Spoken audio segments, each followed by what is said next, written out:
I recorded a short video to give you some help with wiring on the UltraLock Digital. And I did all of that before I finished the complete assembly. And then in the process of the assembly, it occurred to me that there was a feature that I needed to add, and that affected, in a small way, it affected the wiring. So let me show you what that is. In the rest of this video, you're going to see how this is hooked up, and it shows a wire here that only had 2 connections on it, and that's because I only included the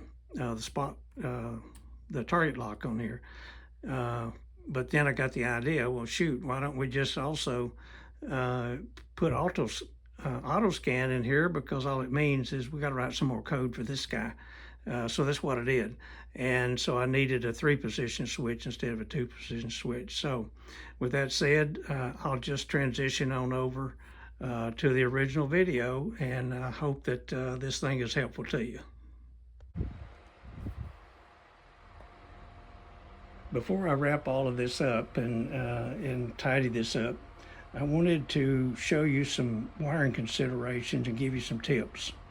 In order for this to work wirelessly, I have to have a separate device here. And this is a dual channel Wi-Fi operated relay that is hooked up to my standard foot switch here. And what this does is it takes the place of the 2 signals that go into the Arduino to tell the motor to rotate. And these 2 wires are actually going up to the Arduino to provide that signal. These 2 wires are coming back from the motor controller that's up in the head, and that actually is responding to that and rotating the motor. And then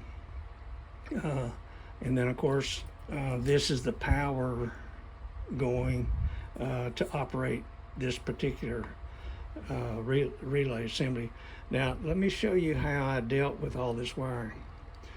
First of all, I have to come off of the battery and branch it out into multiple places.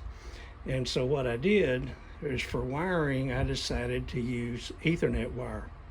If you know about anything about Ethernet, you know that there are 4 pair of wires in there, and the color coding is perfect for our purposes here. You'll have a blue and a blue stripe, a white with blue stripe. You'll have a green pair with green with a white with green stripe, and so forth. You got an orange orange pair, and then you've got a brown pair. So what I did was I brought the power into here. This one just goes right into there. You can see what's going on there. And then this breakout, what I did was I used the green wire on the positive and the white and green on the negative. I used a blue wire on the positive and a white and blue on the negative. And then that all just comes out the other end and hooks up to your compass assembly up here. And it comes up through that hole. And there will be one of those pairs, I think it's probably going to be the blue, is going to come over here and provide power, 12-volt power, to power the Arduino. And the other 2 pair come up, and there's 12 volts going in. This is the little motor controller up here. 12 volts going into it, and then there are the 2 wires coming out of here that go to the motor, and that's the ones that you saw earlier on the other end. This is a switch to tell the Arduino when you want to capture position, and you just flip that over so it's maintain contact, and it will grasp the heading that this little guy's oriented in, so that and make the correction within the programming, it'll make those corrections and cause it to come back to place.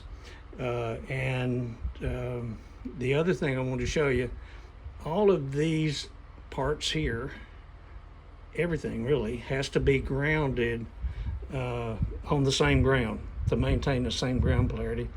And there's 5 of them right in here that had to be hooked up together and hooked back into the Arduino. And the way I did that was using these little connectors, and you can buy those at actually I took these out of my my kit that I use for working on electrical around the house, and they work out perfectly. I feel like I would be remiss if I didn't bring up a couple of other aids that I use in wiring all this up. One of them being the difficulty of working with inserting wires into these small connectors. You'll see here that I'm using some small connector assist like this that goes onto the end of that wire. It's especially a problem. Smaller the wire, the more difficult it is, and you're never in a position where you can really get a good view of it. So this is a real lifesaver here. It just makes all that so much less frustrating. And the other thing is that I do use some small spade connectors here, and I'm working on refining the rotational limit stops, and I use them over there, and I also use them, you'll see them on this switch right here. These things, I mean, geez, it's just you'll fuss with it if you don't have something that's convenient to use. This stuff is not expensive, and it just I'd recommend that if you're going to do a lot of work, that you go ahead and get that. And I hope this just doesn't scare a lot of people off.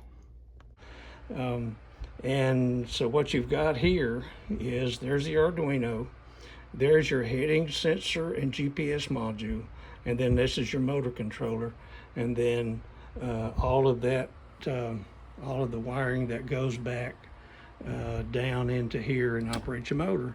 And, so that's the way all that works. I just wanted to give you a heads up on this before I button it up. I'll tack this video onto the end of the one that I do to show it in operation. Thanks.